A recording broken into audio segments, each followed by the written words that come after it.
I just pressed the Let's Go Live button, so let's wait for the stream to fire up all across the fruited plain of the internet before we go ahead and get started. We've got some serious business to attend to. It's Thursday. I know it's July 4th weekend. I know it's like, you can stop working and get out of here and, just let Congress regulate themselves. No, we're not done yet, baby. We've got to get after it today. But we can only do it when the tubes are connected, and it looks like they are.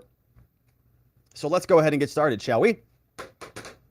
Hello, my friends, and welcome back to yet another episode of Watching the Watchers Live, the show that spotlights misconduct involving police, prosecutors, and politicians. My name is Robert Govea. I'm a criminal defense attorney, and today we are talking about new charges for Donald Trump. We've got impeachment rumors. We've got Kev and Jim Jordan here, the impeachment bros.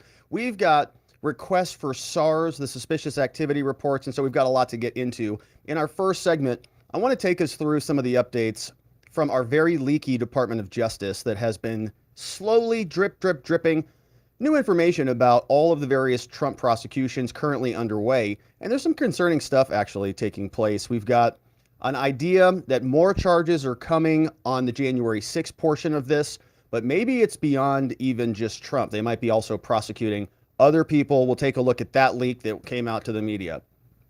We have another leak that's saying that there might be even more charges in Florida. We've already seen the indictment there. He's already being prosecuted there. There is something called a superseding indictment, which comes in and basically replaces the old indictment with more charges. So there's rumors that that might be coming out in Florida as well. We've got a couple pieces from Trump where more stories about what he said his power was and some back and forth about the documents that we'll get up to speed on, including we'll meet this woman, Susie Wild, room when that recording was taking place that we covered earlier in the week.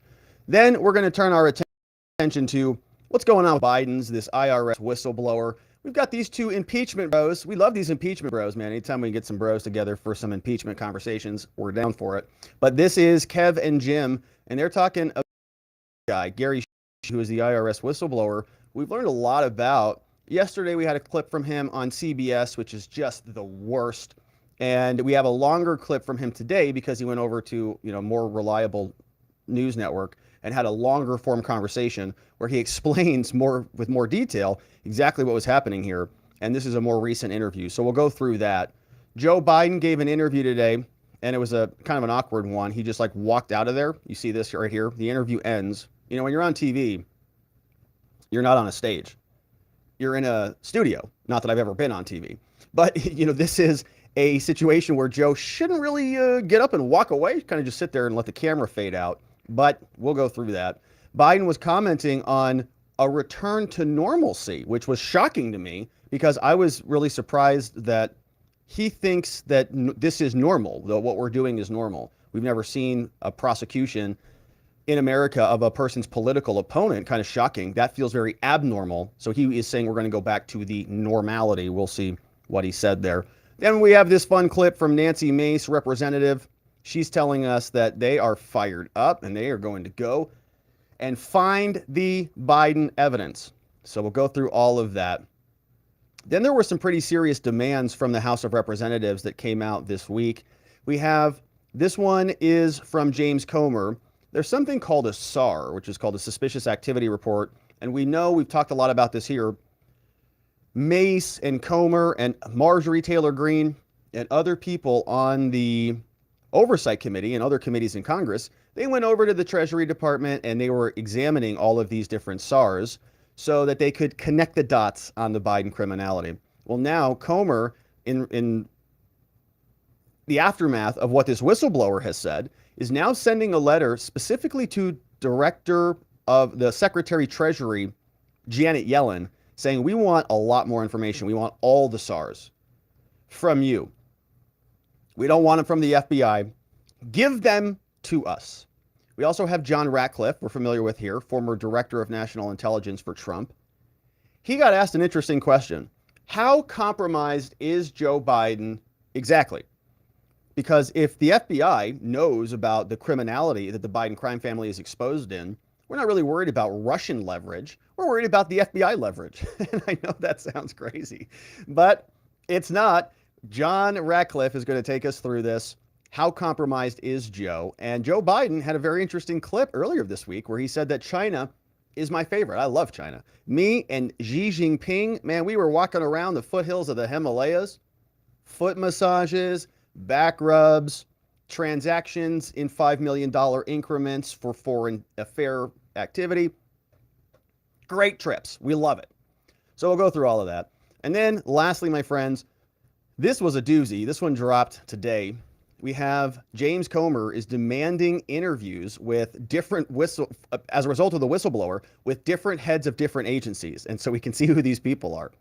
He wants to know about all of the witnesses. So remember when we talked about this being like Pandora's box? Once the box gets open, now Congress can start just firing off letters to everybody. We are in that phase now. And you can see that James Comer sent one to the Department of Justice. He also sent one to the IRS, Daniel Werfel, and he also sent one to the Secret Service, Kimberly Cheatle. She is the director over there. And he's asking all about their role in the Biden crime family cover-up. And then to play us out, Byron Donalds, as per usual. So, my friends, we've got a lot to get to today. And if you want to be a part of the show, the best way to do that is by heading on over to our amazing community called watchingthewatchers.locals.com. We'd love to have you there. We have a lot of fun in our member-only streams. This morning, we talked about the Supreme Court drop, so that'll be a video coming out later. But if you want really the full analysis, the full conversation, become a member. We talked about that. We also talked about the school teachers union boss, Randy Weingarten, having direct access to Rochelle Walensky. So we covered that for our members. And this morning, we also talked about Hollywood actors that are now demanding that big tech censor hateful rhetoric online. And you can guess what that hateful rhetoric refers to. And you can ask yourself whether it is actually hateful or not, or whether these Hollywood actors just disagree with it. So a lot of fun stuff we talked about this morning. If you're a member and you join us at watchingthewatchers.locals.com, you get that stuff fresh out of the oven. Or you can hang out for YouTube and on Rumble, and then those clips get edited and posted later. But to get it fresh, join at watchingthewatchers.locals.com. We also go through the Trump Daily Docket updates, and we have a private members Telegram group in addition to the Biden schedule, the Congressional Committee schedule, and other things. And an amazing puppy update, by the way. You guys are just the best. So I talked to my mom last night. She says, my goodness, Rob. She says, your people, is what she said, have been so amazing. They have been so nice. Everybody that we've spoken to has just been absolutely over the top with kindness and love. And currently, we've got 3 puppies that have been homed. So I think that all of the puppies now have been homed. 3 definitely. I think 2 are in process. And she said that the community, you know, the people that have reached out to the family for puppy adoption has just been awesome. The amount of kindness and the amount of love, and they're just thrilled. And, you know, they're thrilled because they want these puppies to go to good homes and loving homes. And so it's just been an awesome experience. So shout out to everybody who is adopting a puppy now, courtesy of Bella, who is the mama who gave birth to 9 beautiful puppies at Mama Govea's house. And so I think they're all spoken for, I think. But if not, you can always check out Marianne at ericshouse.org. Send her a message if you're curious. And so she's just thrilled that, and, you know, very good homes for all the puppies. And so thank you to everybody who, you know, really reached out. It happened very quickly, and it's just great. You know, it's an awesome story. And those puppies are going to be in good homes, baby. It's going to be a lot of fun. So very good stories. Yeah, very good. It's very heartwarming, you know. It's like, man, that's so cool. What a cool thing. All right. Anyways, so thank you to everybody for that. Now let's also properly fortify ourselves with Field of Greens. Field of Greens is where we can be properly nutrified. And of course, we all would like to lose some of those leftover pandemic pounds, but how sick are you of all the ads for the weight loss diets, the fad pills, you know, all that stuff? We've all been there. We've all done that, but they just don't work. But you know what does? Eating 5 healthy servings of fruits and vegetables every day. You do that and the weight would probably just fall right off. But look, vegetables, not a fan, and fruit, who's got time to prepare that every day? I don't. We've got politics and law to talk about. Instead, let's talk about Field of Greens. Field of Greens is a science-backed formula of very specific fruits and vegetables that you won't find in any other product. Proper nutrition reboots your metabolism so you burn calories faster and lose weight the healthier way. And Field of Greens is the only brand backed by a better health promise. Yes, you'll look and feel healthier fast, but the greater proof is going to come at your next checkup. When you walk into your doctor's office, like, do. He walks in, he knocks on the door, ready for me, he comes in, he goes, whoa! Are you Rob Govea? Are you the same person? Yeah, doc, it's true. What have you been doing? Field of Greens, baby. He says, well, keep it up. It looks amazing. So let's get you started. Go on over to fieldofgreens.com. Don't forget to use code Robert at checkout. They've got a bunch of other stuff, more than just greens. They've got tons of good products that you can use. So fill up your cart and don't forget to use checkout code Robert so you can save. And so let's get into it, my friends. We've got some business to attend to, starting with the Trump prosecution. Jack Smith and the special counsel march forward, and we're wondering what the status is of various prosecutions throughout the country. We know that there's a current indictment underway in Florida, but there are rumors now that there may be a superseding indictment. This would be an indictment that replaces the current indictment and would add new charges. And in many ways, it's like a restart of the case. So all the conversations we've been having about the trial being in December or Trump pushing it further into January or early next year might all become moot if there is a superseding indictment, because then we've got a whole new slate of charges to attend to. And that's only out of Florida. We're also keeping our tabs on what's happening out of DC and other jurisdictions. We've long speculated here that Donald Trump would be facing another indictment, and I think in many ways the more serious indictment, because of the fact that it is in DC and because they're very hysterical about Trump in that jurisdiction. But it might not just be Trump who gets charged. This story came out from the Independent, and they have a very logo, don't they? It's very logo. So you see they give us a headline here. Prosecutors are prepared to hit Trump and his allies with new charges, the sources say. They could bring, look at this, 30 to 45 additional criminal charges against Trump in the coming weeks. We've already heard that Bill Barr said he expects this thing to come out in summer, and it is summer. The Independent has learned. They've got inside sources as per usual. The leaky DOJ just leaks and leaks and leaks. So they tell us the Department of Justice is prepared to seek indictments against multiple figures in Trump's orbit and may yet bring additional charges against Trump, the Independent has learned. According to sources familiar with the matter, the department has made preparations to bring what is known as a superseding indictment. That's coming out of Florida. A second set of charges against an already indicted president against Trump in the Southern District of Florida. But prosecutors also may choose to bring additional charges against Trump in a different venue, depending on how they feel the case they brought against him is proceeding. Here's the story. The Independent understands that prosecutors' decision on whether to seek the additional charges from a grand jury and where to seek them will depend in part on whether they feel the Trump-appointed judge overseeing the case, Eileen Cannon, is giving undue deference to the twice impeached, now twice indicted former president. I mean, they always like to just twist that one in there, don't they? He's twice impeached, you know. They could say he was twice acquitted or he was twice not removed.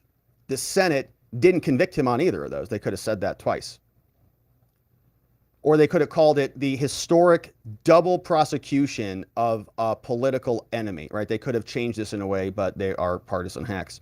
So the team of federal prosecutors working under Special Counsel Jack Smith is currently prepared, to add an additional 30 to 45 charges, in addition to the 37-count indictment that's already been brought against Trump. That would be on a superseding indictment on the same Florida court or in a different district. Now, this is where this gets interesting because we have the audio tape, which was recorded in Bedminster, New Jersey, which we have spent a lot of time on earlier this week. They were there in Bedminster, which was not Florida. So the indictment was in Florida. So could Bedminster, New Jersey be another jurisdiction? Well, maybe, but we also learned from other leaks that apparently they don't even have that document, that he was allegedly waving around with the paper shuffling all over the place. In either case, they would do so using evidence against Trump that has not yet been publicly acknowledged by the department, including other recordings prosecutors have obtained which reveal Mr. Trump making incriminating statements. So, is CNN going to get their hands on those too? The Independent tells us that it's also understood from whoever they're talking to. Again, it just is bananas how much information they get. Can we just, what is the prosecutors team? They should just start a Substack and just tell us what they're doing, because they're just telling other journos about it. It's understood that Mr. Smith's team is ready to bring charges against several of the lawyers who worked for Trump, including those who aided the ex-president in his push to ignore the will of the voters and remain in the White House despite having lost 2020. They're going to go after everybody, man. And what this is going to do is chill the legal community from aiding Trump and those lawyers, lest they be indicted. And, you know, if you're going to go after the king, you best not miss, as they say. So here, if they're going to go after Trump, they might as well go after the entire inner circle, so nobody even thinks about even looking at Trump or voting for Trump. One of those figures, as we talked about previously on the show this week, Rudy Giuliani. Giuliani, whose law license was suspended as a result of making false representations, reportedly participated in a voluntary interview with prosecutors working under supervision of Mr. Jack Smith. Justice Department Special Counsel who brought the charges. There's Rudy getting wheeled around in the airport. It's further understood that Mr. Giuliani's cooperation with prosecutors was undertaken as part of what is known as, quote, a queen for a day deal, under which the ex-mayor can avoid indictment for anything he tells the prosecutor during the interview, right? That's where people were saying he flipped. Yes, it was voluntary, but maybe it's so he doesn't get indicted. This will allow the disgraced former federal prosecutor called Giuliani, who was a hero for years, to avoid some charges, but a source familiar with the matter said that Smith's office, quote, most definitely brings some charges against Giuliani. So he's under the gun too. So when you're under the gun, you don't know what people start to say, right? This is the big thing. What happens if Giuliani flips and says, no, Trump was like banging my head into the wall? Find the votes! Find them! The Independent has also learned that Mr. Giuliani's proffer session with the prosecutors dealt mainly with Trump's machinations during the period which he sought to remain in the White House for a second term. Giuliani's political advisor, Ted Goodman, said the ex-Trump lawyer meeting with the prosecutors was entirely voluntary, conducted very professionally. There's nothing more to say. And so this is just one part of a much bigger probe. Fani Willis, the biggest Fanny of all the Fannies in Georgia. I mean, she is the attorney general, so district attorney. There's not much people who are bigger. I don't think there is a bigger Fanny in Georgia than the district attorney, Fani Willis, just to be clear. But she is expected to also bring multiple indictments, which could be unveiled as early as next month when her grand jury probe continues forward. So the pieces are being moved into place. Just like on a chessboard, you've got New York, Florida, you come into DC, up into Georgia, and you just ensnare the whole East Coast with various prosecutions. And what you want to do is really elevate these prosecutions in various battleground states. Georgia's a pretty good one. So Florida's a pretty good one. So you have these states where they are battling Trump in the news all the time. He's being prosecuted again. He's being prosecuted again. He's another court date. It's like death by 1,000 cuts. And you move them around throughout the rest of the country. And hey, maybe one judge does something kind of crazy. Or maybe some conditions get imposed and Trump violates those conditions. And then things really escalate very quickly. So you can see why in American history, why we don't do this stuff. But the Democrats have just been shattering the norms. They told us they were returning to norms, but things are getting a little bit squirrely. What happens if a judge just says Trump can't even leave custody? The New York Times is confirming a lot of this. They say a grand jury has issued subpoenas to even more people involved in the case. So they're going out. Trump's already been indicted, but they're still subpoenaing people, which means we're probably not even done with Florida yet. 3 weeks after Trump was indicted, a federal grand jury in Miami is still investigating aspects of the case. So there will be a superseding indictment. In recent days, grand jury has issued subpoenas to a handful of people who are connected with the inquiry. While it remains unclear who received the subpoenas and the kind of information that they were seeking to obtain, it is clear that the grand jury has stayed active and they are still digging, even after they've been indicted. So Trump could face more charges on this. Prosecutors often continue investigating strands of the case, which is, of course, exactly what they're doing here, trying to get after anything they can.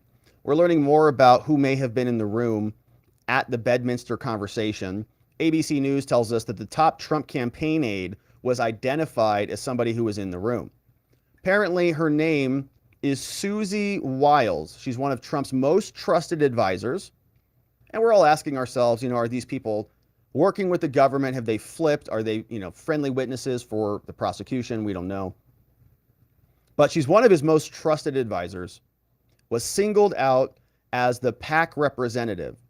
So this is a different person in the second part of the indictment. Remember, there were two instances where Trump was allegedly waving around these documents. One was in front of Bedminster, New Jersey. This was another incident. In the indictment, Trump allegedly showed a classified map of an unidentified country, we don't know what that is, to Wiles while discussing the military operation that Trump said was not going well, while adding that he should not be showing the map to her and to not get too close. Remember that?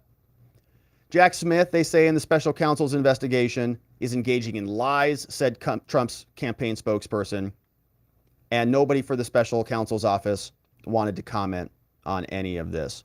So it's been interesting. Donald Trump apparently wanted the documents back even after the indictment came through, which is just hysterical. Apparently, the Rolling Stone says he wanted them back. He said, well, I'm being indicted. And they said, that's okay. They're still my boxes. Just because this corrupt DOJ is indicting me doesn't mean it's legitimate. So can we get the boxes back? Rolling Stone said last month, Trump's lawyers told him he was on the cusp of a federal indictment. But he still, quote, wanted my documents and my boxes back, asking his lawyers if they could get them from the federal government. And again, the Rolling Stone has another source with direct knowledge of the matter and two other people who were briefed on it. It's like, what? Do these people have like an Instagram page or something? Are they on a chat room? They're all just talking. It's like three people here, according to a source with direct knowledge and two other people briefed on it. The lawyers, it's hilarious either way. In one of the many conversations with Trump, he said it was illegal. They could no longer have his documents. And I think this is actually great. It's Trump being consistent. And Trump, by the way, is the only person here who has ever been a president of anybody who's writing any of this stuff. So I think he knows what his powers are better than anybody else. So he says that I've got total power to declassify this stuff. He's the only person who's actually been president. And so even though the corrupt DOJ and FBI will come raid his house, he still says, well, they're still corrupt. So I still am entitled to my boxes, right? This was Trump earlier last week explaining the president has total and absolute power. Well, it is true. I mean, it is true, isn't it? In other words, whatever documents the president decides to take with him, he has the absolute right to take them. He has the absolute right to keep them, or he can give them back to NARA if he wants. He talks to them like we were doing, and he can do that if he wants. That's the law, and it couldn't be more clear. That is the law. That's the argument we've been making here, that as the chief executive officer of the executive branch, that this classified documents conundrum implicates a separation of powers problem if Congress can dictate the terms of Trump's library book checkouts. So I like this theory. I like this thesis and how Trump is now communicating in that manner. And I think that this is going to get a lot worse before it gets any better. These people are not letting down. It's like the first step. They say, all right, well, they're trying to tip over the vending machine. They give it a nudge. No, that wasn't enough to do it. We indicted Trump the first time and nobody cares. Everybody's actually supporting him more. So they're going to try to nudge it again a little harder. They're trying to get it to tip over. But we don't know if that's going to happen. So they just think that more indictments, more impeachment, more illegitimate prosecutions will work. We'll continue to cover. Thank you, my friends, for subscribing wherever it is you're watching this as we continue to cover. All right. And so let's change gears a slight little bit and talk about these two new impeachment bros who are working hard in Congress. Impeachment inquiries are coming. That's what Kev and Jim, House Speaker Kevin McCarthy and Representative Jim Jordan tell us. Any day now, they're going to be moving forward, but this one might actually have some teeth to it. We're talking about Merrick Garland and him being the leader of the Department of Justice, who allegedly covered up a very serious investigation into the Biden crime family, one in which this guy, Gary Shapley, was involved. He was investigating Hunter Biden on the investigatory team, and he revealed some very troubling facts that the Department of Justice promised us that the head attorney on the Hunter Biden investigation was impartial, apolitical, and had the authority to charge in multiple locations. We now know, due to this whistleblower, who was literally the guy working on the case, none of that is true. And Gary Shapley came out and gave a nice interview with this news agency. Let's see what he said before we listen to the impeachment bros, Jim, Jordan, and Kev, explain. This is a moment in which the Delaware U.S. Attorney David Weiss, according to you, had made this disclosure on October 7th, 2022, meeting with top IRS and FBI officials, saying what? So I was there and I witnessed this personally. And he started with, he's not the deciding person on whether or not charges are filed or not. Not the deciding person on whether charges are filed with Hunter Biden. That's correct. Who was? So ultimately, this, if you follow the path of where the venue leads you, they went to the D.C. U.S. Attorney's Office in March of 2022, and they presented this case to them. At the same time as that was occurring, they requested discovery from the agents, which is a typical step when they're getting ready to charge. Now, I wasn't in those meetings. I asked to be in those meetings, as did the case agent, so we didn't help present to them.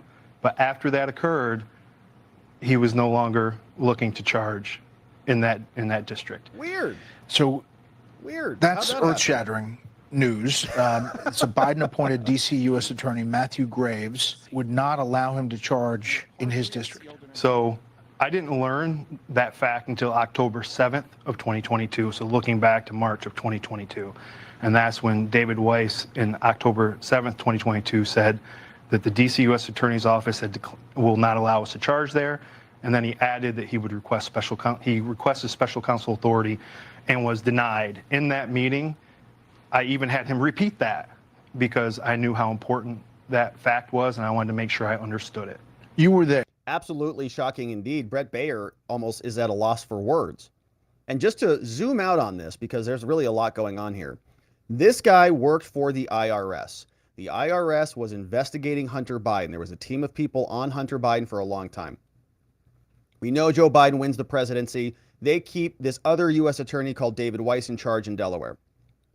They say, this is a Trump-appointed lawyer, and so we're going to keep him in charge of investigating in Delaware, and he's got full power to do whatever he wants. He can charge in D.C., he can charge in California, he can charge in Delaware, he can charge in Pennsylvania, he can go down to Arkansas with baby mama. He can do whatever he wants and charge. This guy's on the team working under U.S. Attorney David Weiss, the guy who has that authority, and he goes to David Weiss and he says, hey, we've been investigating all of this stuff. We've got evidence now. Here's where we charge him. Because just like jurisdiction problems that the special counsel has with Trump, we have jurisdiction issues here. If Hunter committed the crime in D.C., he's got to be charged in D.C. If he committed the crime in California, he's got to be charged in California. So this guy goes to the attorney who has supposedly the authority to charge him, and he is told differently. Weiss goes to D.C., talks to that U.S. attorney there, which is Matthew Graves, by the way, the same guy who has his fingers, grubby, disgusting DOJ fingers, all over the January 6th case. Many of them. Same guy. So this goes over to D.C., Graves says no. Well, that's weird because Merrick Garland told us that that's not how that works, that Graves doesn't have the authority to tell David Weiss no. So David Weiss goes home, tail tucked between his legs. Oh, I guess I can't charge over there. He goes to California, tries it there. Same thing, can't charge over there. So he goes back and tells his team, the investigator's been working on this case for years. This guy, Gary Shapley, He's been grinding to the bone. They've got evidence of Hunter Biden's criminality spread across the floor. They know exactly what he's done. David Weiss comes back and tells him, sorry, bro, I don't have the charging authority. And he's sitting here going, what? Merrick Garland just testified in front of Congress saying you did. So who's lying here? Did Merrick Garland lie to the American people? Did David Weiss lie to his investigators? Who lied? We don't know. But once again, this is now the statement from Brett Baer. That is shocking news. Same time as that was occurring, they requested discovery from the agents, which is a typical step when they're getting ready to charge. Now, I wasn't in those meetings. I asked to be in those meetings, as did the case agent, so we didn't help present to them. But after that occurred, he was no longer looking to charge in that district. So he goes over, and David Weiss, being he, goes over, meets with Graves. Graves talks him out of it. Bro, you're not charging here. You're done. David Weiss comes back. He goes, no, I guess we can't charge. So that's earth-shattering Yeah. news. It's a Biden-appointed D.C. U.S. Attorney Matthew Graves would not allow him to charge in his district. So I didn't learn that fact until October 7th of 2022, so looking back to March of 2022. And that's when David Weiss, in October 7th, 2022, said that the D.C. U.S. Attorney's Office will not allow us to charge there. And then he added that he would request requested special counsel authority and was denied. In that meeting, I even had him repeat that because I knew how important that fact was, and I wanted to make sure I understood it. You were there, and you remember it crystal clear in your mind. Not only do I remember it crystal clear, but I documented it.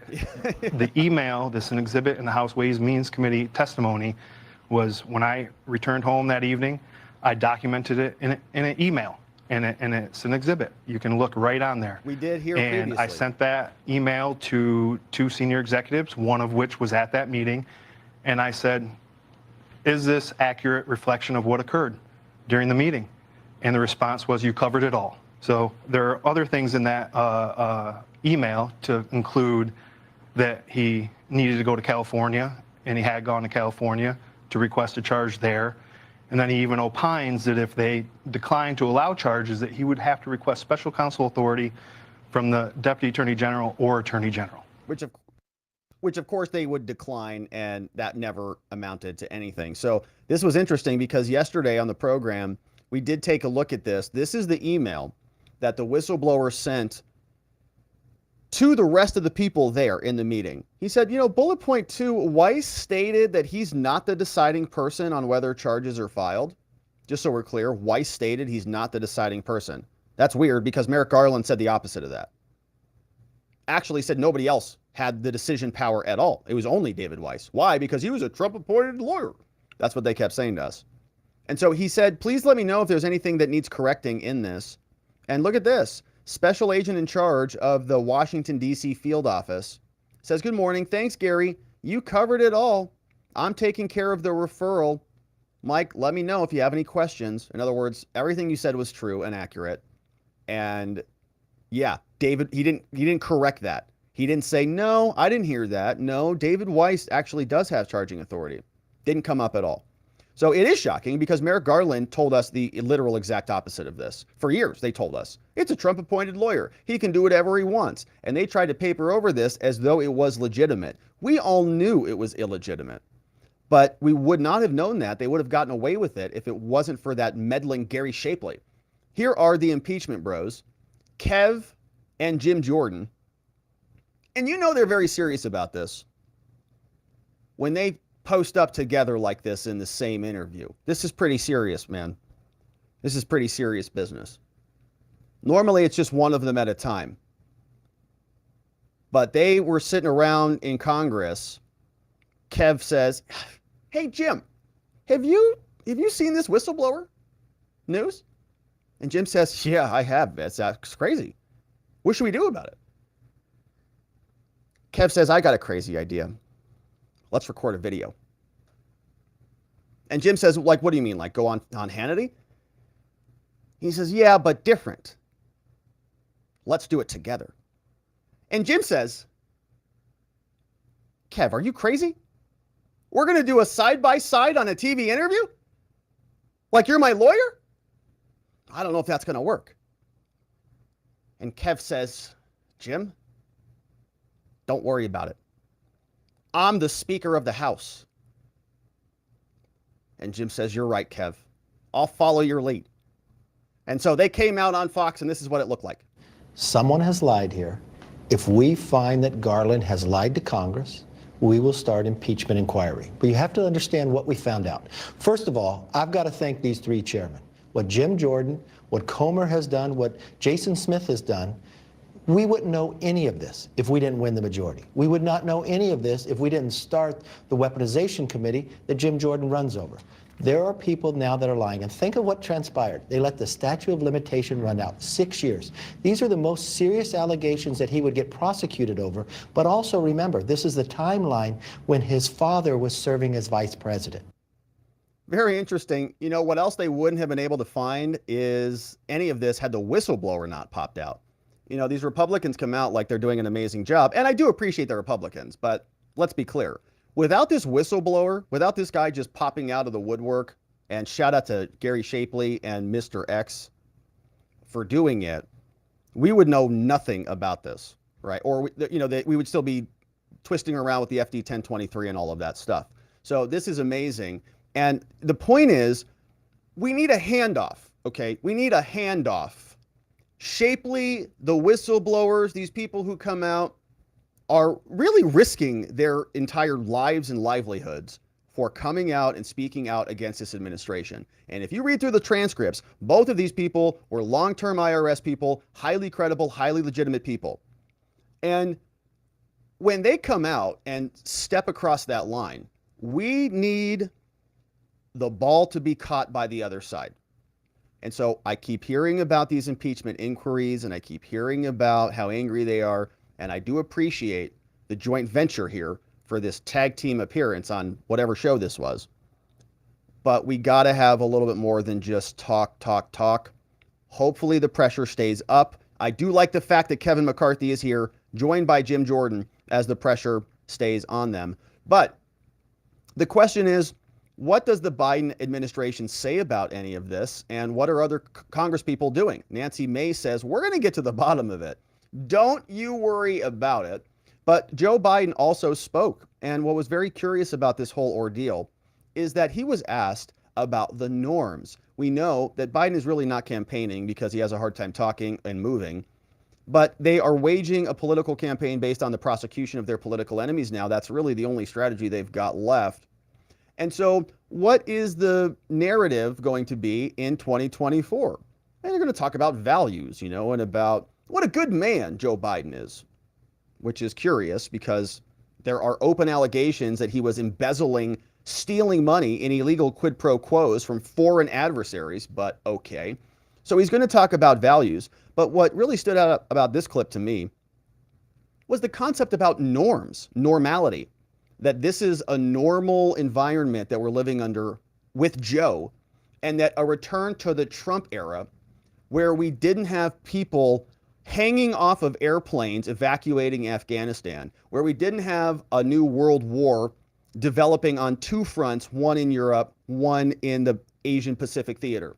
We've got a broken border, inflation's going nuts, or it's coming back down, but maybe that's because of a recession that's looming. You know, we've got all of these economic problems.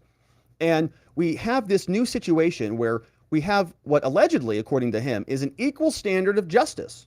The Justice Department, it's equal playing field. No one's above the law, they keep telling us. Meanwhile, Hunter Biden is getting a slap on the wrist, a sweetheart plea deal, walking away without really any damage, a diverted felony offense that's ultimately going to be dismissed, and 2 misdemeanor offenses, while getting away with statute of limitations expiring on known charges that makes him exonerated from hundreds of thousands of dollars, if not much more than that, in past due taxes. So we've got a double standard there. Talk about normalcy, that's not very normal. We talk about former presidents being prosecuted by their current political opponents, raiding former presidents' homes, indicting them, prosecuting them, and we're going to see 2 more indictments drop, maybe 3 with the superseding indictment, all going after Trump's entire entourage, everybody around him.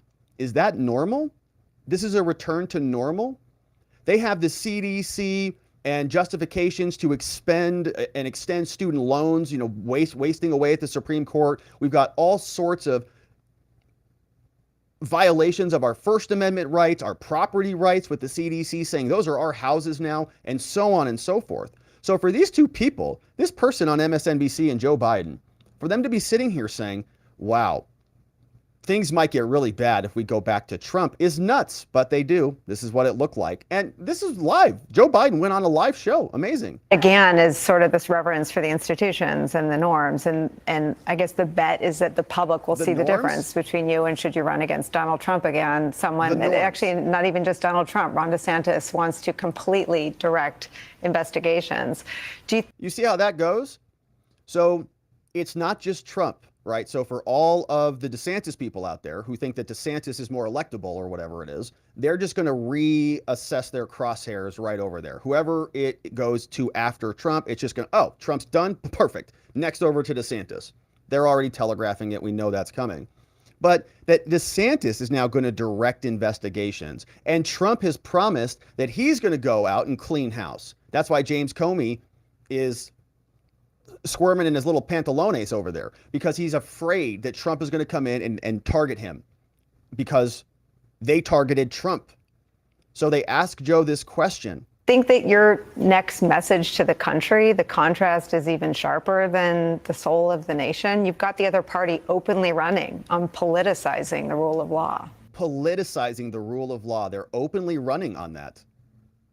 Wait a minute. Who is prosecuting whom now here?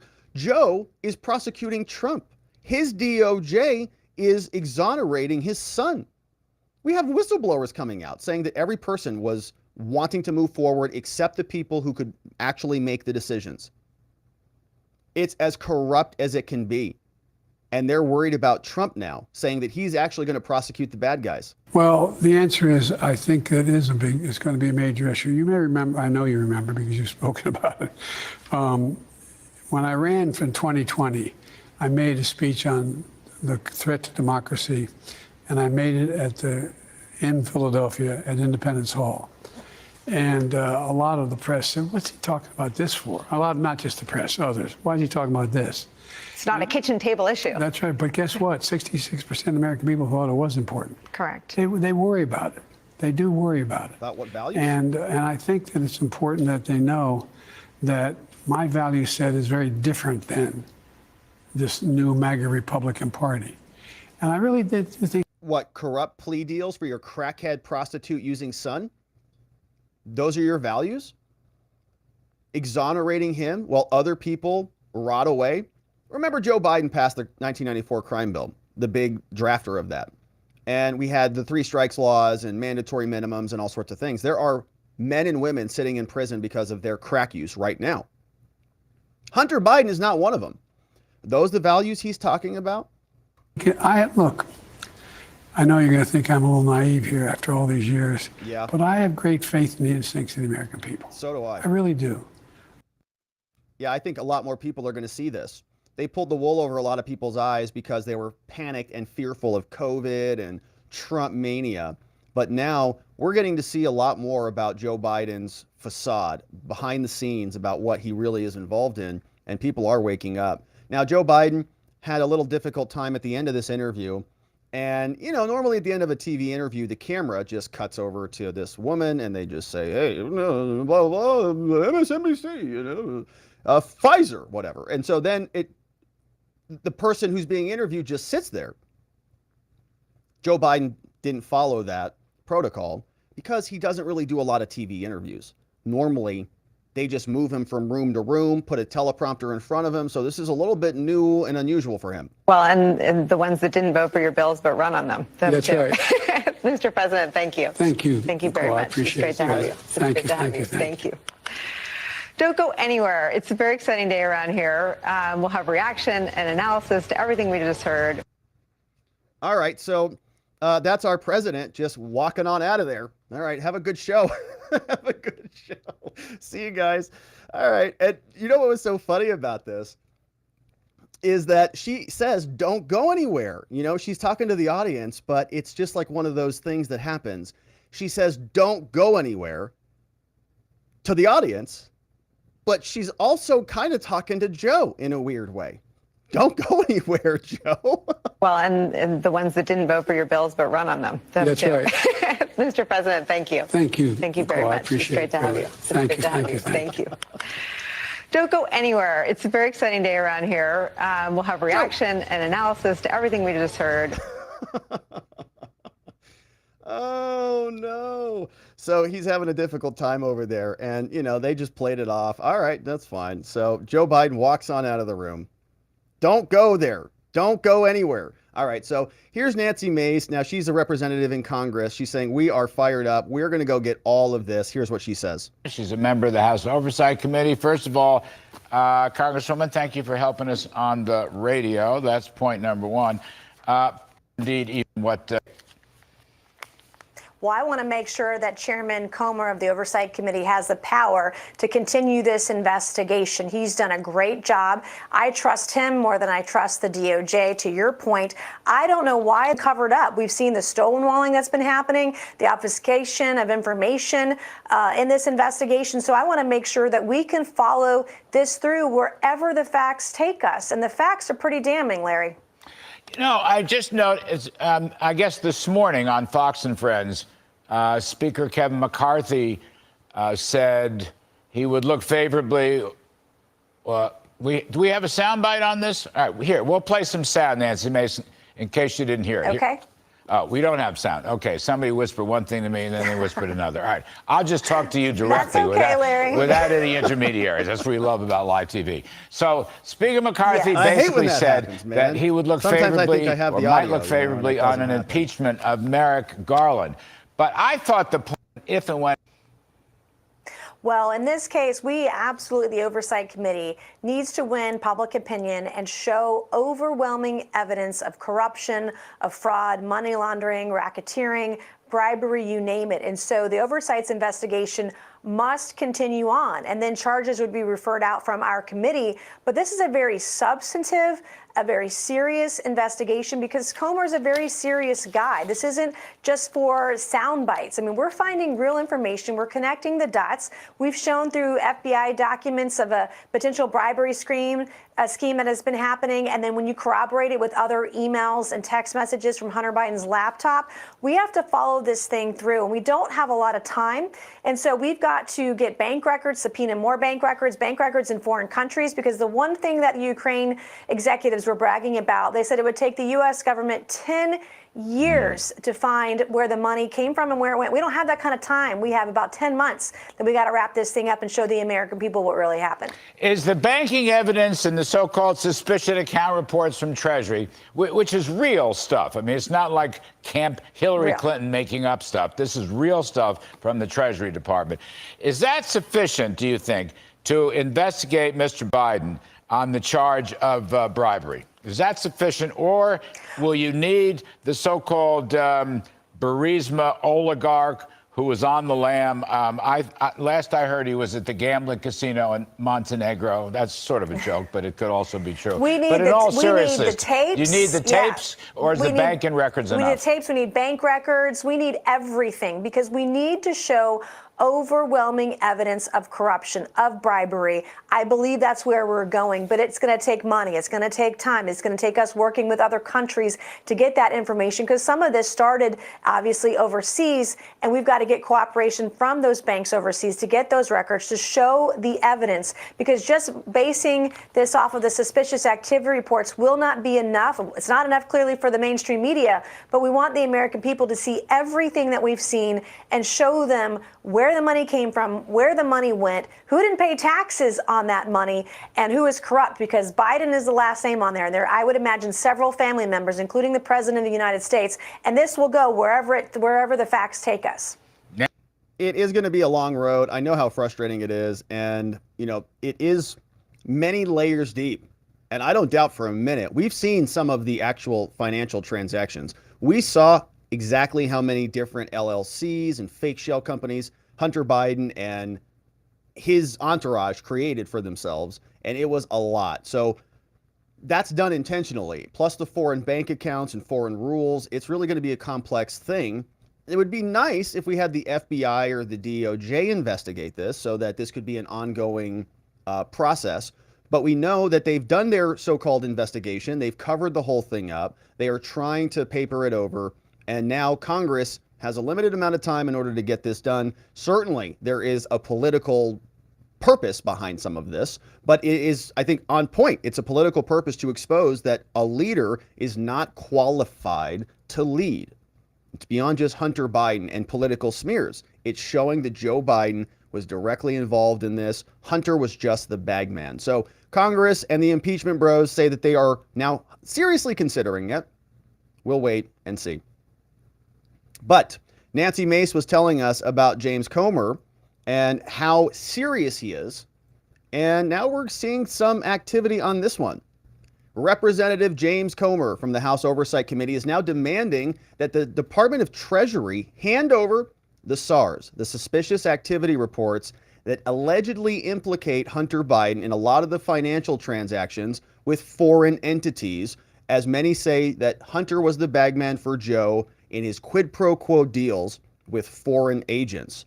We're going to go through the letter that James Comer, this representative, sent over to the Department of Treasury. Her name is Janet Yellen. And then we've got some reaction on exactly how corrupted or how compromised the Biden administration is. You remember John Ratcliffe, the former director of national intelligence, who tells us that if these SARS are true, these suspicious activity reports are true, and different people know about them, that gives them leverage over the Biden White House.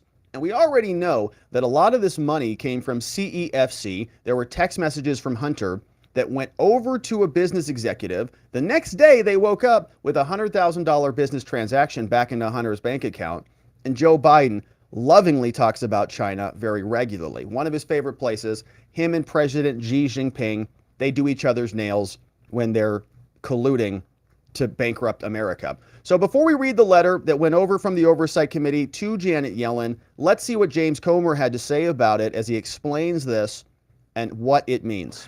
Instead of a director to give retribution. Find anything. Well, here's what we found when we gained access to the suspicious activity reports on the Bidens. We found that the president did have transactions that went to his family members while he was vice president. That was something the media said never happened. They always said the wire transfers happened after he left office. We proved that they happened while he was vice president, and we proved that 9 Biden family members were a part of the influence peddling team, not just the president's son and his And brother. they were funneling this money through LLCs. They were funneling through LLCs. Layers. We knew about several LLCs, but when we got access to Treasury, we found more LLCs. So we found more shell accounts, more bank accounts, and more Bidens who were involved in the influence peddling scheme. Now, today, we've requested more information. We're going to request more suspicious activity reports relating to That letter's Burisma. coming up. Now, I read today that Burisma money was funneled to China and then returned to the Bidens in the form of, quote, loans. Loans. Is that Loans that Hunter would not have to pay back. So they were loans, they were not income, so he didn't have to report the income, but they were loans to foreign entities that they would just write off. You know, it's like, what are they going to do? They're going to come collect it from him? No.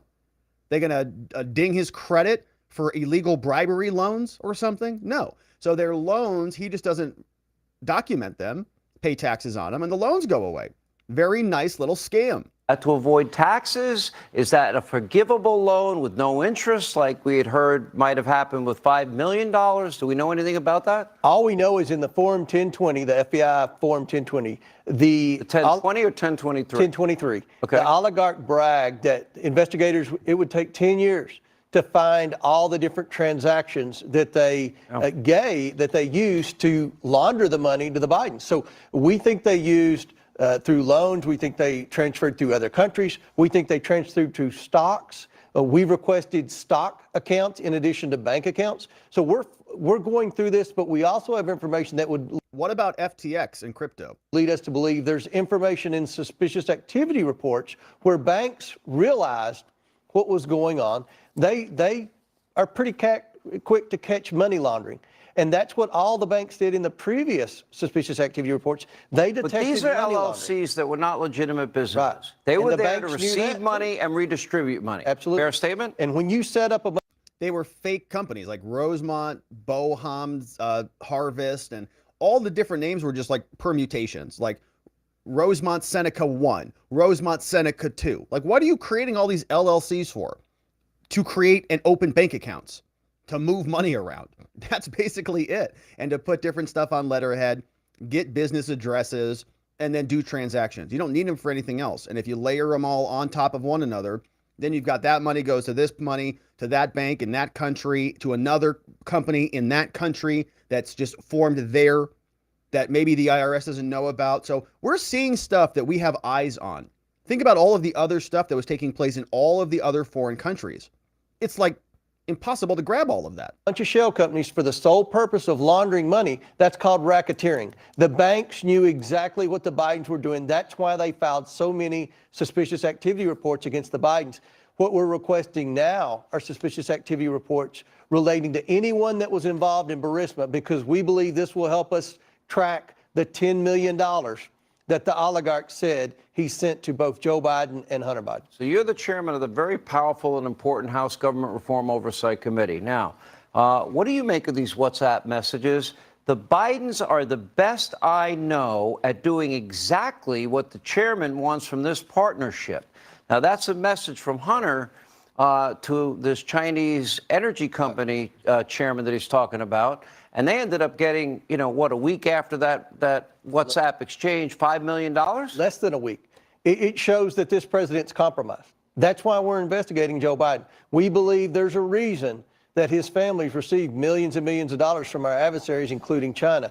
We believe that he's compromised, and we believe that answers some of the questions as to why he has energy policy that puts America last and China first. Wow. This family's taken too much money from too many of our adversaries around the world for Joe Biden not to have to repay them in the form of bad policy. Okay, we have 6 whistleblowers. Policies are still being changed, right? He's still paying back those bills.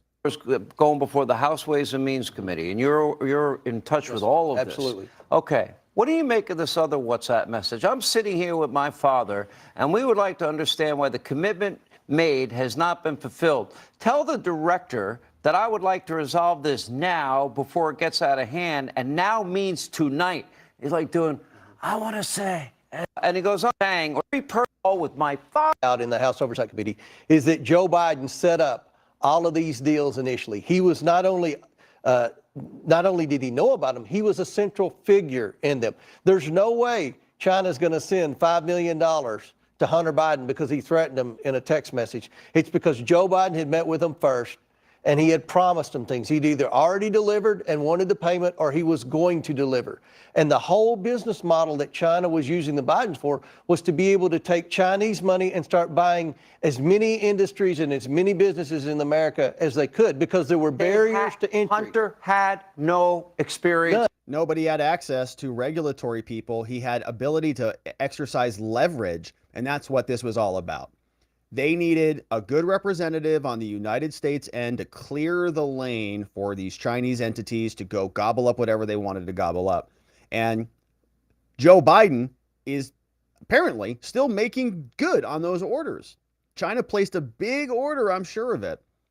And Hunter Biden was there to collect the request, give it to daddy to process.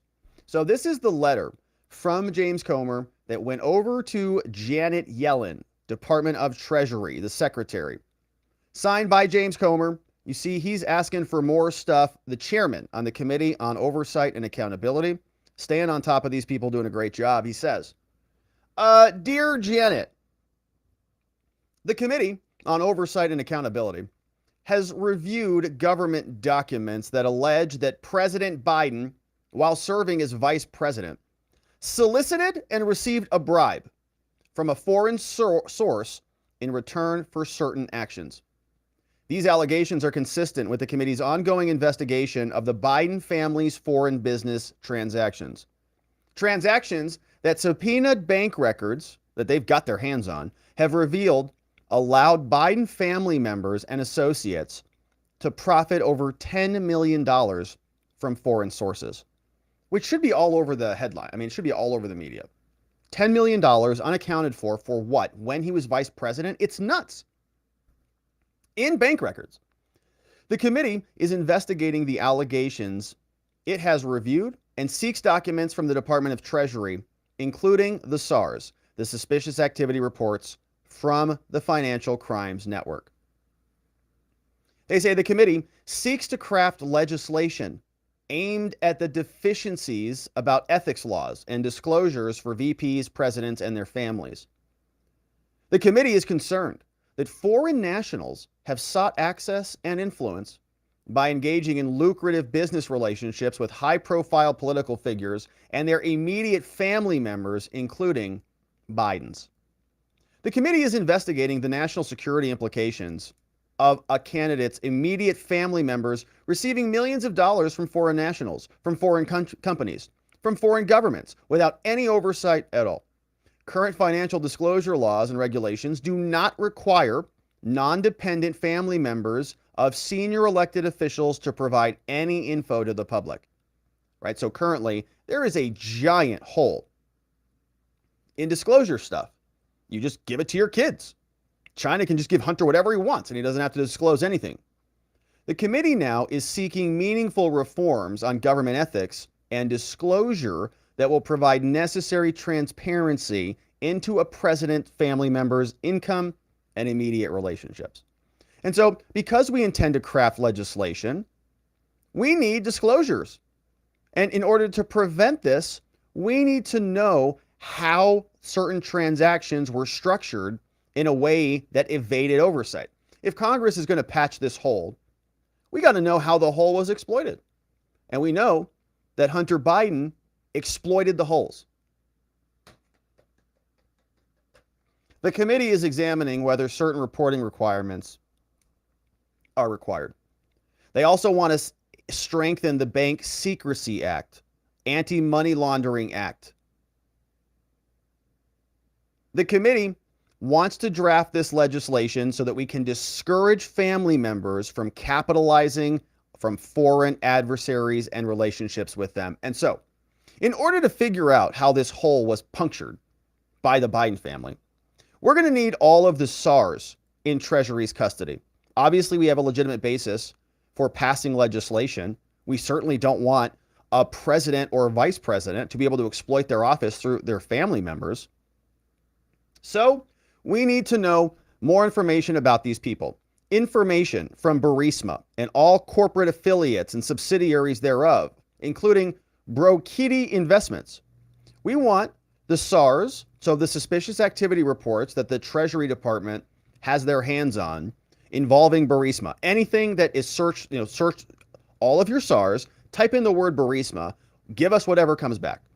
We also want this guy, Mykola Zlochevsky. That is allegedly the Burisma executive who said that he transferred the money. Karina Zlochevsky, probably the wife. Vladimir Pozarsky, Alexander somebody, Vuk Jeremik, and the Center for International Relationships and Sustainable Development. Anybody on any of those lists that has a SAR, a suspicious activity report, Comer wants it.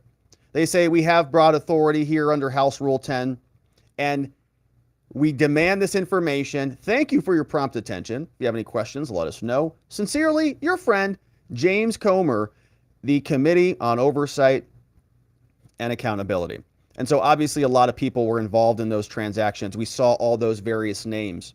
If those people were involved, then they must have some dirt on the Bidens, because there's two parties to a transaction. Joe and Hunter are not exploiting these relationships without a party on the other side knowing about it. So if they know about it, don't they have leverage over the Bidens? Because my goodness, what happens if they expose that deal? Do they have blackmail now on the Bidens? Obviously they do.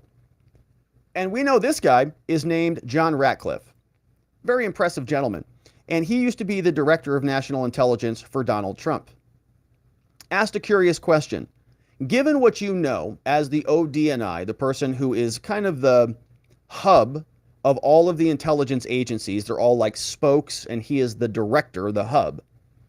Do you think that Joe Biden is compromised now that we know what this whistleblower has revealed? Now that we know there are actual banking records that confirm these transactions occurred? Now, our next guest has an interesting perspective on when all the details, but this whistleblower. Yeah, Laura, I'll just say, first of all, I watched the whistleblower today.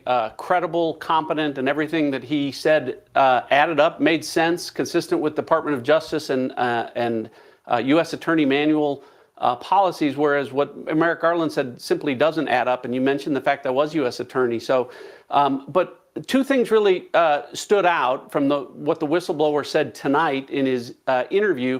One, we can stop speculating that this was a sweetheart deal for Hunter Biden. He said it. He said the most serious felony charges were left on the table, and he pointed out that the special agent report that went to the prosecutors, including AUSA Leslie Wolf, laid out all of the elements for those felony charges, and she agreed that they were met. And at some point after that, that got reversed. By who and when, we don't know, but those are things that, you know, we're going to need to drill down to find out.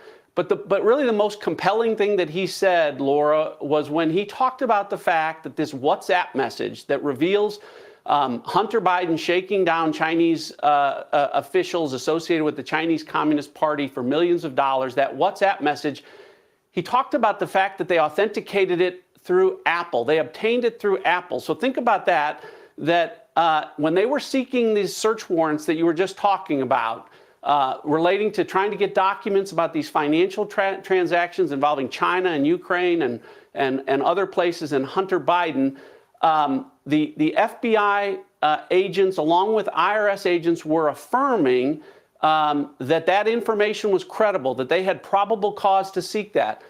Yet within months of that, we know that other FBI agents were going to social media platforms and saying, if you hear something about Hunter Biden, Joe Biden, the big guy, financial transactions involving China and other countries, it's likely Russian disinformation. That was that hack and leak operation, right? The FBI was preemptively persuading, not persuading, but persuading the big tech companies to dump this story before it even happened, because they knew it was real and they knew it was probably coming. That's the level of dishonesty and manipulation and propaganda that they were involved in. Those two things really can't be reconciled. I mean, FBI Director Wray really needs to publicly address that contradiction. One of the things that also came out tonight, all they do is just snub their noses at Congress. To ask, how did Biden get so rich? Joe Biden, how did he get so rich? We don't know, right? And that's why this IRS whistleblower is saying none of this makes sense. You talked about the WhatsApp message that Hunter Biden bragging that nobody's better than the Bidens at the business that the chairman wants done. And you have an IRS investigative team saying, what is that business? Yeah. What do? You don't have any products, so what services are you providing? What do you do better for officials in China and Ukraine and Romania? And that's why I think they're all so motivated and so distraught by the fact that this has been swept under the rug very clearly for political reasons that need to be drilled down on. And the whistleblower is now exposing it all. But is the DOJ going to do anything? No, of course not. They're in on it. They want this plea deal done. They were the same U.S. attorneys who declined the charges. So it can't go through Congress. I'm sorry, it cannot go through the DOJ. We already know they're compromised. The FBI is not going to do anything. The only other place it can go is Congress. Fortunately, we've got Comer and others who are digging into it. Now, this was a fun clip. People are listening to this clip in a new perspective. You know, normally you listen to a president or a foreign affairs diplomat, a secretary or somebody who says, I've been to all these countries. I spent a lot of time with them and I've got a lot of experience as a result. When you combine Joe Biden's trip down memory lane with Xi Jinping with the fact that he's also getting $100,000 paychecks through his son, it comes with a different feel, a little bit of a new vibe to it. I've long said, and I mean this, I was on the Tibetan Plateau with Xi Jinping. Yeah. I traveled 17,000 miles with him. I've spoken with him more than any other head of state.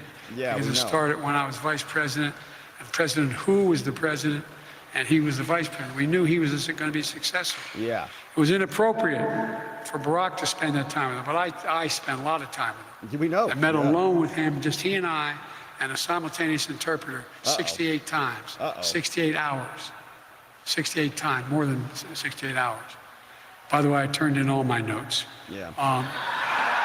Yeah, we had such a good relationship. I gave him my Venmo account, and it's just been love ever since. So very, interesting new perspective now that we know that they're getting paychecks from the CEFC, Chinese-backed energy companies. And the Treasury will respond. Will they deliver the SARS? Time will tell, but we'll continue to cover. Thank you for subscribing, my friends, and we'll see you on the next one. But not yet. We're not done. We've got one final segment to attend to, and this is another Comer. We got a lot of Comer today. Comer was fired up, and for good reason. A lot of stuff happened. James Comer now demands more information from other key officials in the Biden administration. This is information about the cover-up. The whistleblower from the IRS revealed that the DOJ, the IRS, and maybe even the Secret Service were involved in not allowing the full investigation to go forward to really charge Hunter or to even investigate the extensions outside of Hunter and how they connect to Joe Biden. Many IRS agents and FBI agents wanted it to move forward. We know David Weiss didn't actually have the authority that Merrick Garland and Joe Biden said he did. And so now the Oversight Committee and James Comer want to know more. And so 3 letters went out. We're going to go through all of them. One going to Kimberly Cheatle, Secretary, the head of the Secret Service. Another one went to Daniel Werfel, the head of the IRS. And of course, Merrick Garland got one as well. But the press release from James Comer says that they now seek over a dozen transcribed interviews, a dozen, related to agency misconduct in the Hunter Biden investigation. And so we know Merrick Garland very well. Attorney General of the United States came out to America, promised us all that David Weiss, the prosecutor in charge of investigating Hunter, had total authority to do whatever he wanted. Turns out that's not true. David Weiss told the investigative team he didn't. He tried to bring charges in California, declined, tried to bring charges in DC, declined, tried to get special counsel status, declined, told just to follow the process. So now Comer wants to know a little bit more. Coming out of the Congress of the United States, this letter sent over to the Honorable Merrick Garland, the Attorney General of the Department of Justice.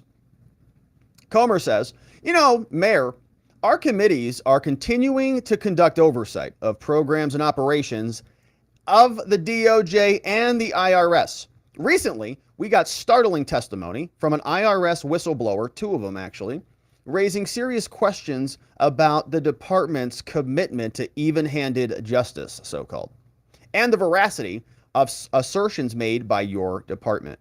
In order to fully assess these things, we need the testimony. Testimony is required from several department and FBI investigation employees, and you can see the list of them is coming up soon. We expect your full cooperation as we arrange these transcribed interviews. And we talk a lot about the Biden Pandora's box. You open up the box and everything escapes and suddenly all the goods are out for everybody to see. This whistleblower, the 2 of them actually, have now cracked open the box. We got new names that came out. Other people in the room when David Weiss told them, actually, Merrick Garland's a liar. I don't have the authority he says I do. From recent testimony before the Ways and Means Committee, we've identified several department employees. The snowball is going down the mountain. It's going to be getting bigger and bigger from here. Department employees who we believe to possess information concerning allegations and the politicization and misconduct with respect to the investigation of Hunter. Specifically, the committees seek to examine whistleblower claims that the department and their investigation of Hunter was purposely slow-walked and subjected to improper political motivated interference. The committees must obtain the firsthand testimony of these people. And so DOJ and FBI, make these people available for us. And look at the names on the list. We like these names. Leslie Wolf, we talked a lot about her. She came up twice in the whistleblower testimony, both of them, said that she was specifically putting speed bumps at every turn. Maybe even allegedly, she tipped off Hunter Biden's lawyers before they were going to go and investigate a storage unit that he had a bunch of stuff in that was all removed very conveniently. Agents at the IRS and FBI were going to go overt, come out of the shadows and talk to Hunter, and they all got notified. And they were denied a lot of those requests until far after the election. We also have Jack Morgan, Mark Daley, Matthew Graves, the U.S. attorney who is over in D.C., the same guy who has his fingers all over the J6 cases. Of course, we want to talk to David Weiss. And there's other people from the FBI, Tom Sobochinsky and Raisha Hawley, FBI, along with these other people from the DOJ, Stuart Goldberg, Sean Weed, and Shannon Hansen. They want to talk to all of them. Oversight says, we anticipate we may require testimony from additional employees as this continues. We expect your cooperation moving forward. As you know, the Supreme Court recognizes we've got broad and indispensable power. This stuff is vital for carrying out our affairs. Please let us know when we can begin scheduling these transcribed interviews as soon as possible. Sincerely, your friends, Jim Jordan, Jason Smith, and James Comer. Oversight, Judiciary, and Ways and Means. 3 different committees all firing off these letters. And that's only one of them. The IRS also got a letter. This guy, Daniel Werfel, the commissioner of the Internal Revenue Service, we can see he got delivered this one. It says, Dear Daniel, you know, we're investigating the IRS again, and we've got startling testimony and serious questions about what you've done at your agency. We now have identified several agency employees at the IRS that we believe possess info about Hunter, specifically claims that you slow-walked this investigation. So accordingly, these are the 2 people that we want to hear from. Michael Batdorf from the IRS and Daryl J. Walden. And presumably these people were also on the investigative team. Presumably they're going to tell us the same things the whistleblowers have told us. We anticipate that we're going to need transcribed interviews. As you know, pursuant to the rules, we've got the authority to do this. Let us know when we can start scheduling these. Once again, your friends, Ways and Means, Oversight, and Judiciary. So that goes over to the IRS. And then lastly, we've got the Secret Service also gets a letter. And this is because we know that they were protecting Hunter. We've got different transcripts or different media stories showing that Hunter was traveling around with Daddy. And the Secret Service was there with them. We know the Secret Service may have covered up for the gun charge.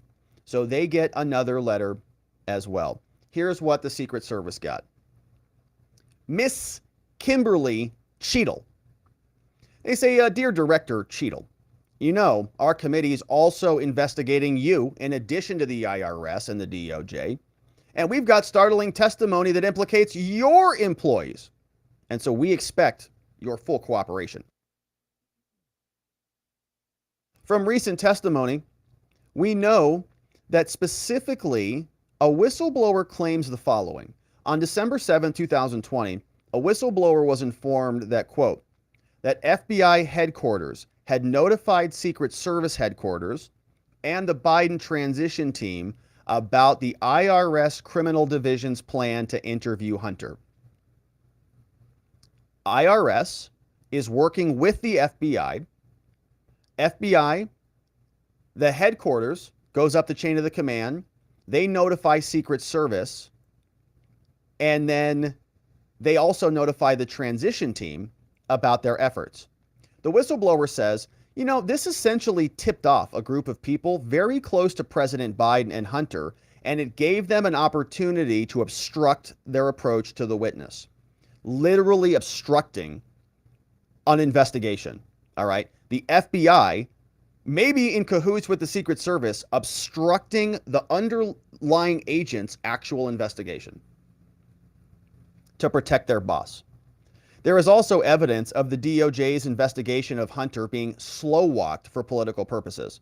So the committee must obtain the first-hand testimony from the Secret Service to address the seriousness of these allegations. So we ask that you initially make all Secret Service employees who received the December 7th, 2020 tip-off from the FBI and any Secret Service employees who may have passed this information along to the Biden family. We want to know who they are. They don't have any names. They're not going to get any names. I'm pretty certain of that. So we'll see what the Secret Service says. They say, we anticipate that we may require testimony from additional Secret Service employees. We've got authority under House rules. Let us know when we can start scheduling these interviews. Your friends, James Comer, Jason Smith, and Jim Jordan from the House GOP.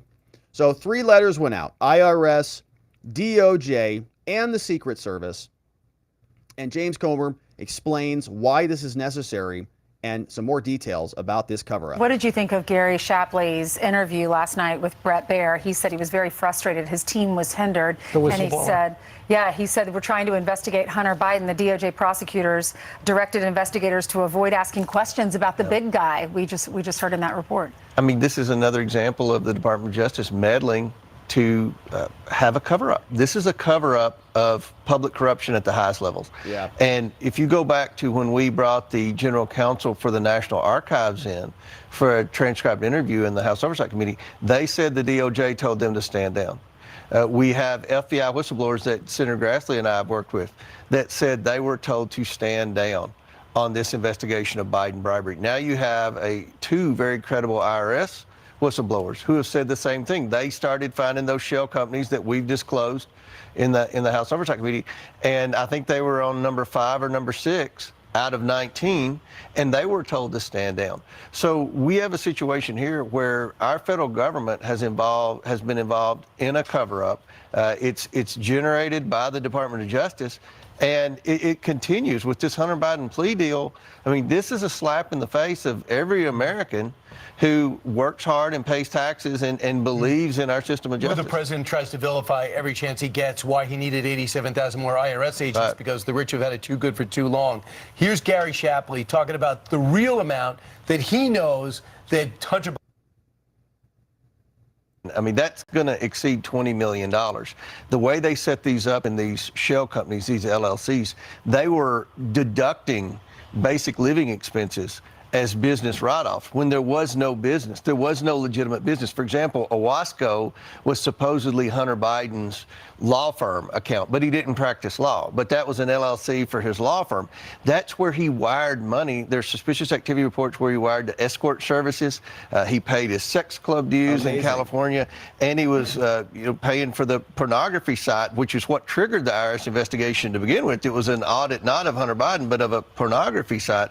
So this was his law firm, supposedly, wiring all this money. He was writing that off as basic business expenses. You can't write those things off as business expenses. So they got all this money in, and they did not pay a penny of taxes on it. Right. And yeah, just to be ultra clear on this, sex club expenses, not legitimate for law firm purposes, just so we're clear. And that's what Mr. Shapley was talking about, tax evasion, especially regarding Hunter Biden. You just mentioned. No, I was there researching, Judge. No. I'm a criminal defense attorney. I research cases of assault. I was there learning about genitals. 9 members of the Biden family. Right. You've got bank records. It looks like they've taken in excess of $20 million from foreign sources. I heard you yesterday refer to them as a crime family, and this was organized crime. So make it easy for us. What was the crime?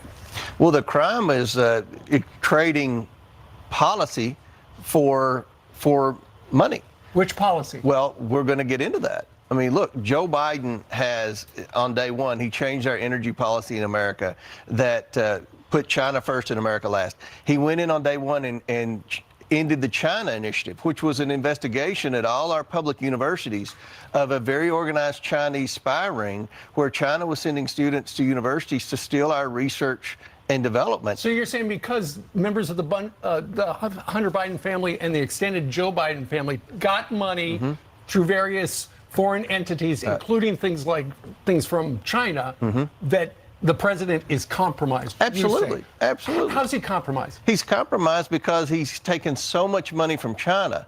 When you go in and you end the China Initiative, which every university president, even the most liberal university president, said is a problem. These Chinese students are coming over here.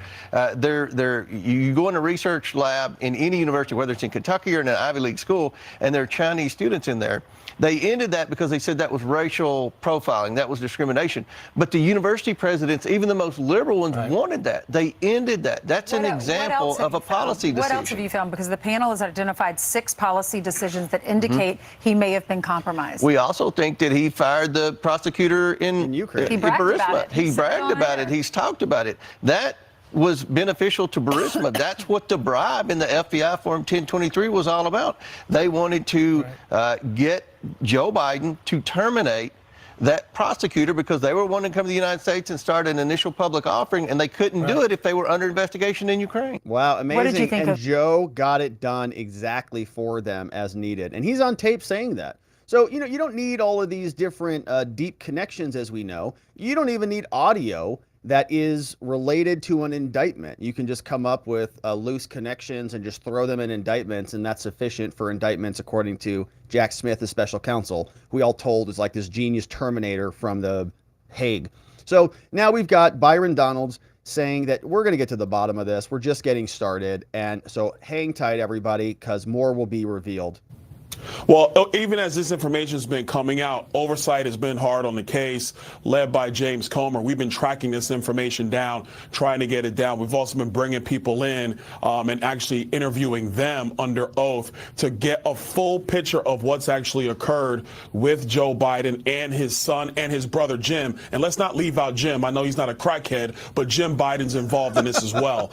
We've been getting down to exactly what's going on, and we're going to present our case to the American people. We believe it's very compelling now, but we know how the press is and we know how the Democrats are. We want to make sure you have all the information so the American people can finally make their full decision on Joe Biden, which means, in my view, personally, he shouldn't be nowhere near the White House. That's exactly right. Byron is the man. And yeah, we don't know actually that James is not a crackhead. I mean, that's just, I think that's speculation. We really don't know. He hasn't left his laptop anywhere. Maybe if we got James's laptop, maybe he's partying with Hunter. You know, there might be a whole second hard drive there that nobody wants to see. So, my friends, we got now Comer going after 3 other 3-letter agencies: Merrick Garland, Daniel Werfel, Kimberly Cheatle, wanting to know all of their employees. And so the snowball rolls downhill. You know, if one person leads you to 3, and each one of those other people leads you to 3, and that person leads you to 3, we've got some pretty exponential growth going on relatively quickly. 1 IRS whistleblower turns into 2, 2 turns into 6, 6 turns into all the names that we have listed here. And so the House GOP is continuing on, and we're looking forward to continuing to cover it. And so thank you for subscribing wherever it is you're watching this as we carry on. But that, my friends, is it for us on the day. We covered some good ground today. We've got those letters that went out. We now know the House also wants to get their hands on the SARS, the suspicious activity reports from the Department of Treasury. We've got the impeachment bros gearing up because Gary Shapley is coming out like an absolute hero and telling us about all of this disgusting behavior. The prosecutions against Donald Trump are going to continue to heat up. I think, any week now, we're getting very close. Very, very close to another set of indictments. And now it is time to hear from you and to see what you have to say about this over from our amazing community, our friends at watchingthewatchers.locals.com, our friends on YouTube, our friends on Rumble, and then we'll say hello to Twitter on this lovely, lovely Thursday. And hey, by the way, show programming note update. Tomorrow I'm planning on going live earlier than usual. It's a Friday. And so we're going to get out of here and head up north for the weekend for our members, we'll be doing some more, we'll probably post some other stuff from the forests of northern Arizona. And so we'll be early. So make sure your notifications are on wherever it is you're watching this. Don't know the exact time yet, but it will be early tomorrow as we get ready for July 4th holiday weekend. But let's say hello to our friends on the tubes. We've got pan-seared ribeye in the house. And thank you, V, for clipping for us today.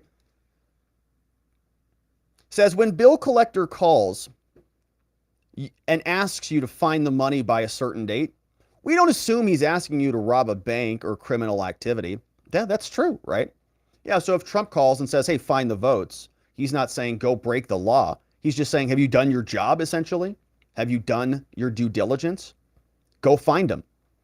When a bill collector calls and says, hey, you're overdue, he doesn't say go, murder your neighbor and steal their wallet. Good to see you, Pan-Seared. Good comment. Fred Pedamonte's here. Says Johnny's been charged with espionage and trafficking. Well, I knew it was only a matter of time, Fred. There's only so much business you can engage in with Epstein, who's not even dead yet. I'm sure he's got his own classified documents that he got from Yellen after they had that billionaire over to the New York office. Good to see you, Fred. Hopefully Johnny's doing amazing. Ian Mack is here. Says all these people talking about David Weiss and what he could and couldn't do, they need to ask Weiss. Just put him in the chair and ask him directly. It's a good comment, Ian. And you'll notice that letter that went out to the Department of Justice to Merrick Garland today, that had his name on there, right? So they're going to be asking for him specifically. Now, is he going to get a subpoena or is he going to be hauled in front of Congress? I don't know. They are going through the Attorney General right now, so that shouldn't take too long. We'll see where that goes. But thanks for the super chat, my friend. Bo Dickerson in the house.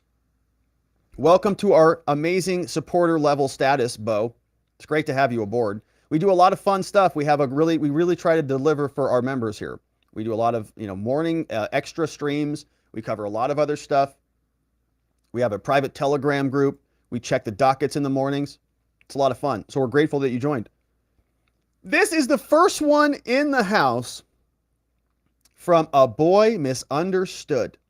Welcome. Thank you for your first super chat in here today. Thank you very much. Welcome. Says left voter ignorance, willful or just gullible? Yeah, I think it's probably both. It's probably both. Willful, they find a tribe. It's like people want to find a tribe and join a tribe. And people who have a lot of other feelings of being alone. You find a tribe, they join the tribe, and then once you're in the tribe, then you become gullible. Then your mind turns to mush and you believe what they say. Like your life's getting better, even though it's clearly not. It's good to see you, A Boy Misunderstood. Michael Allen Hughes says 2020. That would be a cool ticket. That would be a great ticket. I'd support that ticket. Sure. No doubt. It'd be a lot of fun. I might even throw my hat in the ring for press secretary. That's how much fun that would be. Enjoy your weekend adventures. Thank you, Michael Allen Hughes.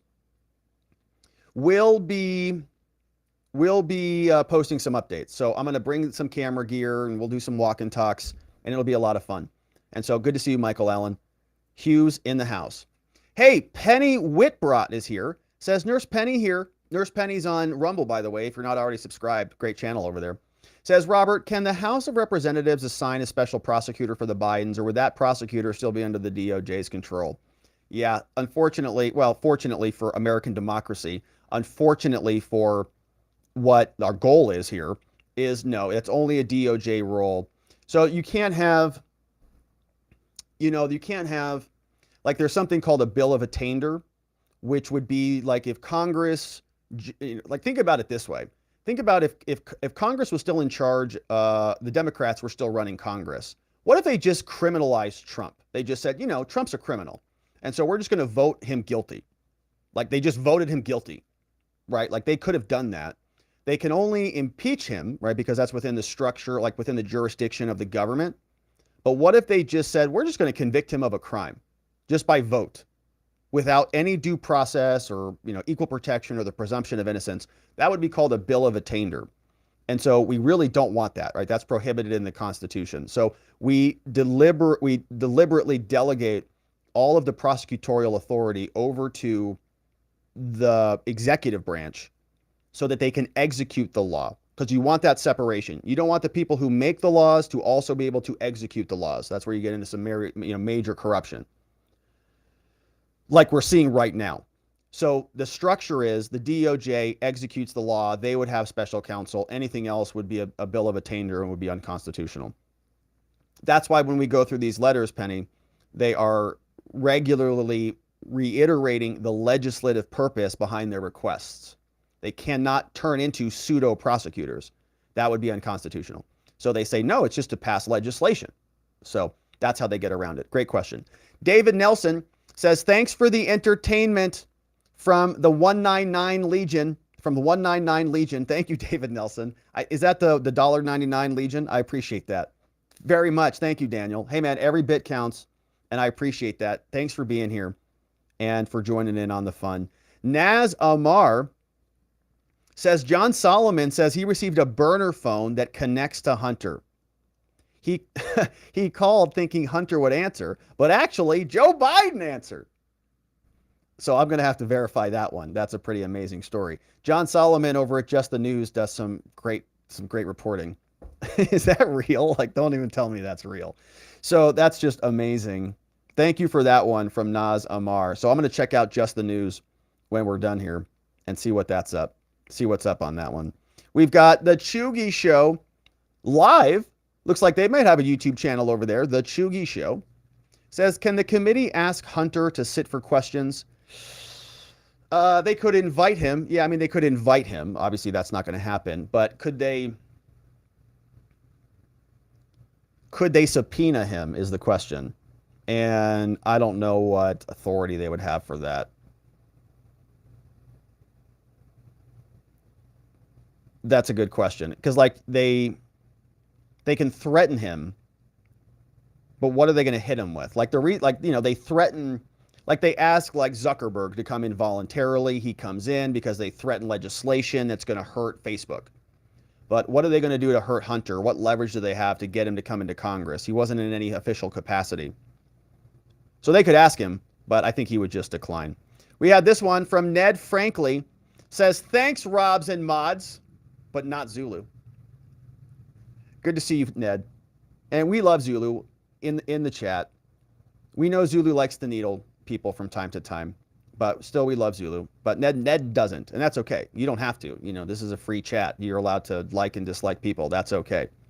But thanks, Rob and the mods. We still love Zulu here, even though Ned doesn't. But we love you too, Ned. We want to get along. We want to be inspired by Robert Kennedy Jr. We want people to like us, like friends at a dinner table. So Catherine Rex is in the house. I think Zulu likes to troll, you know. Yeah, I think he kind of likes to needle people, and then he needles people, you know. He's good at it. Catherine Rex says, welcome to supporter, Catherine. Welcome. Our members, baby, it's a lot of fun, and it's going to be lit. We're going to do some member stuff tomorrow, but not a morning stream because we're going to do an early show. But then when we get up north to the cabin, I'll give you guys a little bit of a tour and a breakdown on what's happening and what we're doing. Yeah, Spud says the Solomon story is verified. That's absolutely crazy, right? So we'll have to. I'll look into that one, and maybe we'll hit that one tomorrow morning. I mean, that's just nuts. I like Just the News. I follow John Solomon, and they do great work. Thank you, Spuds, for that one. And so that, my friends, was it for the amazing, generous, very generous super chats. Here's another one from Ray K. Thank you, Ray K. Yeah, we love Zulu. Yeah, we love Zulu. You know, we love Zulu. We love Zulu. We love all of our amazing friends in the chat. As long as we're nice to people, we want to be nice to people. We don't want to be too aggressive. You know, it's okay to get politically engaged, obviously. But when you cross that line into like insulting and, you know, personal attacks and name calling, well, then you just turn into the Democrats, and nobody wants to become one of those. So thank you to everybody who sent in some amazing support today. We appreciate you doing that. Let's say hello to our Twitter friends before we go in over to our after party, where the party continues on for a little bit longer. Over on Twitter, is anybody watching the show on Twitter? Is anybody watching at all? Is there anything happening there? No, there's not. Just as I suspected. One viewer. Great. It's just me. Looking great, Rob. Great show. All right. Let's see if there's any comments here. Here's this one from Danny McWilliams. Says, actors are legal con men. Why are you listening to con men? I don't know. I'm a bad person. Troublemaker Jonah says, come on, Rob. Nobody was protecting the VP and former VP before January 20, 2021. They were protecting the Prez and the former Prez. From Troublemaker Jonah.